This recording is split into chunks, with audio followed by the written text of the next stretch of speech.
Hello and welcome to the X-Cred series. I'm Dean Forrester, the producer for the series, and I'm joined today by Dr. David Young, founder of Oxford Analytica.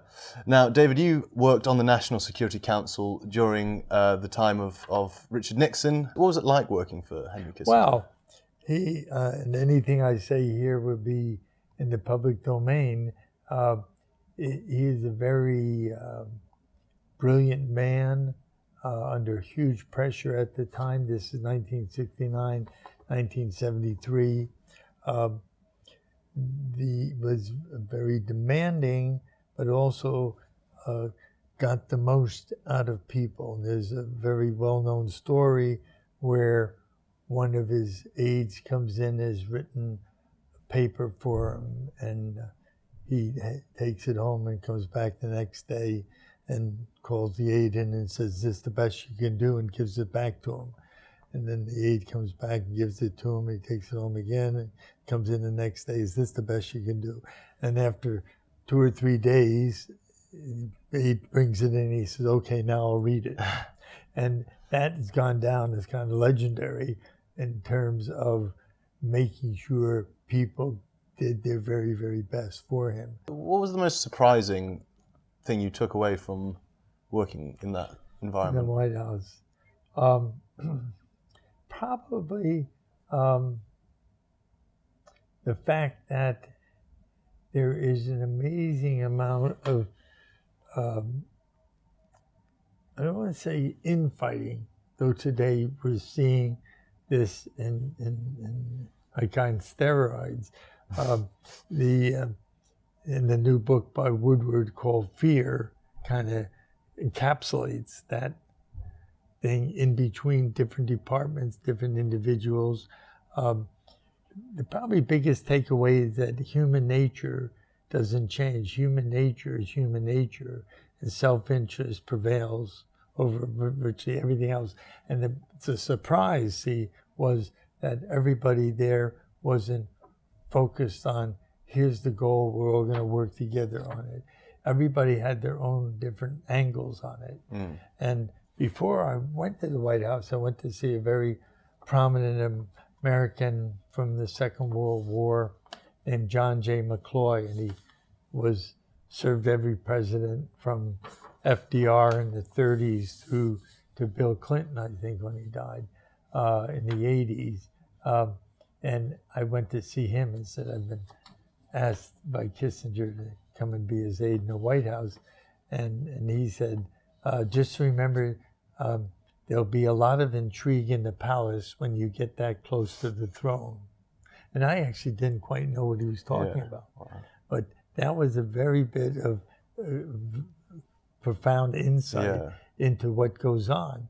And everything that's happening today, kind of on the front pages and through Twitter and everything, actually has gone on probably in all White Houses. And it's probably the same in the Kremlin, and it's the same in Beijing, and it's the same in Paris and Number 10, etc., all over the world, because power is a kind of magnet for people that want to do things, change things, ambition, and it attracts that type of personality. So everybody is in that game for a reason, usually. I mean, throughout your career, even beyond the National Security Council, what is the biggest change in intelligence gathering and briefing that you've noticed? Boy, there's so much to be said on that, but some are pretty obvious in terms of the volume of information that is produced now. The impact of technology on the volume is a second factor. And it is, yes, the technology is useful in coping with the volume up to a point, but you still have to have the human judgment by the people who have spent their lifetime working on a particular subject matter. And just to mention Connect 365 in this, and your tagline of knowledge and networking, that is exactly the centerpiece of actually what that was all about. And in fact, see, one of my jobs as his administrative assistant was putting what was called the PDB, the President's Daily Brief, back together each day. It would come in from the intelligence agencies and through the NSC guys. And then Kissinger would take it apart with his own take and judgment added to what had come in from the NSC. And then when he marked that all up, one of the things I had to do was get it retyped, make sure it made sense to do it. And the networking side is very interesting to add to that, because he had his own global network of friends that he trusted. And so he was always checking out things with them on specific areas where he had a doubt or a question and he wanted to get more depth.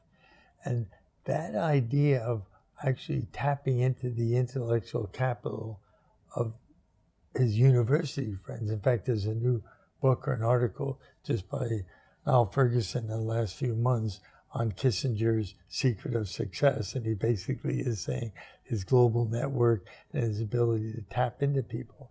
And by watching him do that, that's what gave me the idea to create Oxford Analytica and the Oxford Analytica Daily Brief, which was, could one tap the intellectual capital of the great universities and research institutions around the world in the open source area to benefit the intelligence communities? And that's kind of the kernel of the idea, came from watching him doing that on a day-to-day basis with people he knew. The one thing I should say at the end, just overall on this, is that everybody knows Don Rumsfeld was Secretary of Defense, and he's famous for saying, our problem is the unknown unknowns, all right? And everybody knows that and quotes. And I said, well, what is it I learned from my time that applies today on that same line?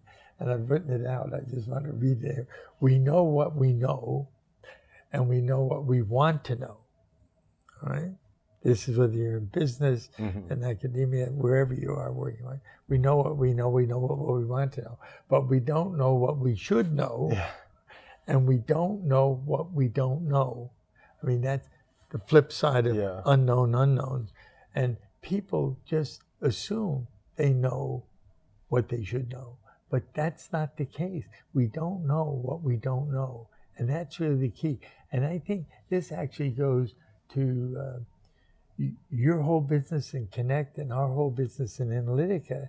It's understanding the context of where we're making your decisions. And you don't know what you don't know is in that context. And that's what you're trying to do through conferences. We're trying to do through daily analysis on world events. So it's not a bad place to start. The context, and it's actually a song in some crazy American musical called The Music Man, but you got to know the territory. That's it. You got to know the territory in order to make good decisions. So I guess that's one less unknown for us. So thank you very much, David. Well, thank you very much for having me. Very much enjoyed it. Thanks again.